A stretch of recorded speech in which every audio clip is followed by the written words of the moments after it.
Hi Paul, how are you? Good, thanks. How's it going? Very good, thanks. Yeah, not too bad. Beautiful Desolation. That is actually quite a beautiful album. I really like that. Thank you very Came much. out earlier this year, didn't it? It did, yeah, yeah. Not too long. Couple. And that's your debut album, Yeah, yeah, that's the first one. The first album, the first. and it's been released on Atlantic Records, which is a famous major label. Yeah. How did that come about? God knows. I think we met. I met like my A&R guy. A long time. Like one of my first shows, and he was working for another label then, and I think he was the first guy I talked to, the first kind of label guy that ever approached me, and he was just like it was a natural decision to go with him wherever he went, because he was just, he was there before there was any kind of prospect of any success or kind of ability. I think we kind of really connected on kind of what we thought good music was, even before I'd made any kind of, music that either of us thought was noteworthy. So yeah. Did you make the album before you were signed? No, no. We got signed quite a while ago, a good few years ago, and it took, so long to make the album, really, yeah. Because what I gather is that it was still made in a fairly lo-fi situation, wasn't it? It was made primarily in somebody's house. Yeah, well, it was made in my house. I used to live with my guitarist and my drummer in my live band, and we lived in a really nice little house on the outskirts of Leeds. And yeah, we just did the whole thing there. We just kind of it was all done in my guitarist's bedroom. The whole thing really. It was quite. I don't think you need much more these days. Like you can buy everything cheap and everything you need. So it's kind of it was kind of the most obvious thing to do, really. We no one ever gave us like loads of money. No, there was never like a point, even though we signed to a major, where they were just like, do what you want. I think those days are gone. So we just bought a couple of mics and a computer and just recorded it. It was like more than sufficient. Yeah, that's brilliant. Beautiful Desolation, of course, is named after a famous quote from Buzz Aldrin as he was landing on the moon. Yeah. I think he actually said "beautiful, beautiful desolation." Is that correct? Yeah, beautiful, beautiful, magnificent desolation. I think it's what he said. Yeah, I Uh, paraphrased. Yeah. and that what was it about that quote that appealed to you? I don't know really. Like, it's just one of those things. Like, as soon as there's certain things you hear, and then it's like immediately poignant, and you start connecting them to other things. You kind of start kind of like kind of drawing lines in your head, kind of connecting dots, and like that phrase just did it for me. And I think what he was literally, very literally describing something. So it was not in the kind of the context of what he was saying, but I just thought it really kind of fit with how I make music.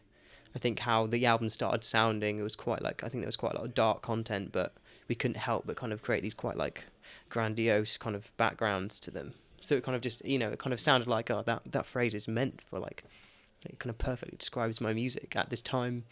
Yeah, so I don't know, it just fit. And I thought it was really visual. It's quite, I think you start imagining lots of things, especially it's got that kind of like lunar connotations. And I know a lot of my music is, I know I've taken a lot of inspiration from kind of like NASA stock photos and all sorts of things like that. Yeah, so it just kind of, I didn't want to choose an album. I didn't want to sit there like, when you're starting your first band and you spend, every day just kind of thinking about looking at stuff and putting two words together and seeing what would be a cool name. I just hoped it would come to me. Like I hoped it would just like kind of land in my lap. And luckily this time it did. So it's, yeah.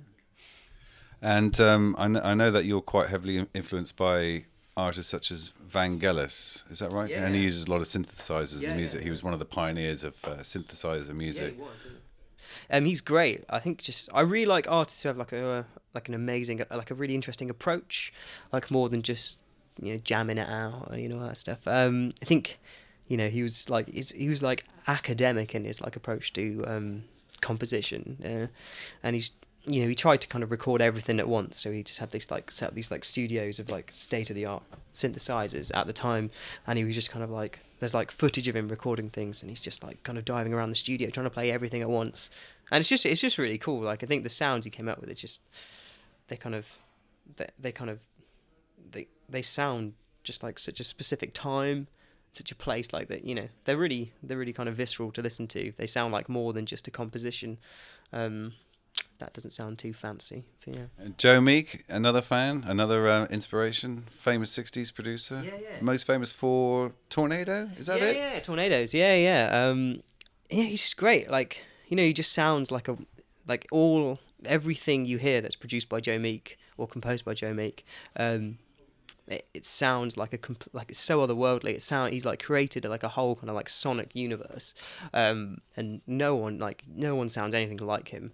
Like even now, even with all the kind of crazy, wacky production techniques and technology you have now, he just kind of made all his own units, all his own outboard gear, and it's just like, you know, like how cool is that? Like no one makes their own stuff these days. Like it's just, you know, he's a genius, and I think it's, you know, it's kind of ended in tragedy. But just if you any compilation, like there's a great one. I think the first time I became aware of him was I got this compilation called, I think it's called Joe Meek, The Alchemist of Pop, and just every track is just unbelievable. Like the soundscape is just like mind blowing. The crazy sounds, like stuff I've never heard before. Like I don't know how he creates half of the kind of, yeah. It's like it's alien music. It's really great. Yeah. Have you thought about making any of your own hardware or software? Well, we'd love to. We try and like, I don't know. I feel like we try making instruments and making stuff, but we never use it because it's just terrible. You know, like I think we're very kind of DIY in our approach, but like we try and do stuff like that, like, but it just always sounds terrible. Like he was like an engineer. I think he was like an engineer for the military to start with. I think I might be wrong there. I think that's correct. And so he was an engineer. He was, you know, he had a trade. He was a very like skilled gentleman. And at the end of the day, I am just a musician. So, you know, a mighty fine musician, a very good musician, yeah. And you were based in Leeds before you came down to Brighton. You came down to Brighton, or Hove, actually, about a year ago. Is that right? Yeah, that's right. Yeah. I moved from Leeds. What brought you down here? I just thought it'd be nice to live by the seaside. It's very, very, yeah. So self-employed. Is that the only reason you like living down here now?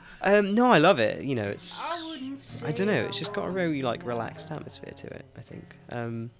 But you've actually moved down the road to Lewes now, haven't you? Yeah, I have. I'm moving about a bit. And you experienced the bonfire celebrations for the very first time a couple of weeks ago? Yeah, I did. Yeah, it's really crazy. Nothing like that goes on in Leeds. Nothing like that goes on in Leeds. No, not organised anyway. Yeah. I don't know. It's just I can't. I've tried explaining it to people. You've really got to experience, haven't you? You've got to experience it, haven't you? It's just. It's crazy, isn't it? It's like a. I think what's the town like the next day? It's a ghost town, isn't it? The schools are shut, the shops are shut. It must be the most efficient council in the world, because I can't remember any kind of like. I can't remember the aftermath. I think they must just all the kind of minions come up and clean it up. I don't know. Okay. Well, what's the plan for the for next year, 2015? Well, I want to get a. I want to get an 8-track cassette recorder and record on that. That's old school. The plan for the for next year. Yeah, I'm just gonna. I think that's the way. I think that's the way forward. You're into analog stuff. Do you have analog synths? Do you use those at all? Yeah, we use a couple of analog things, but generally we use a lot of kind of analog sounding things that are digital, just because it's cheaper.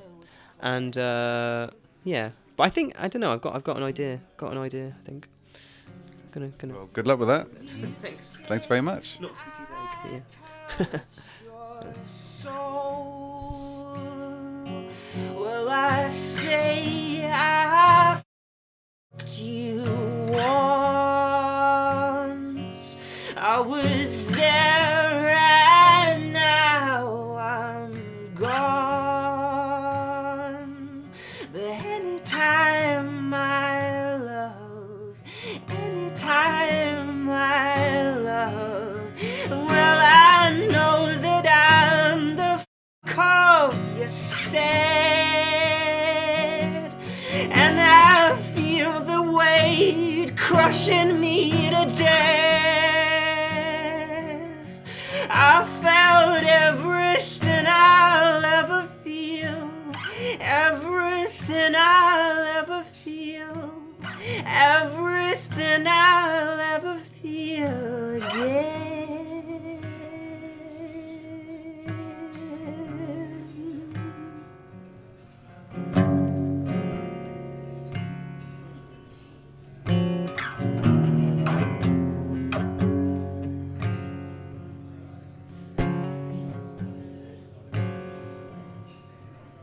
Blood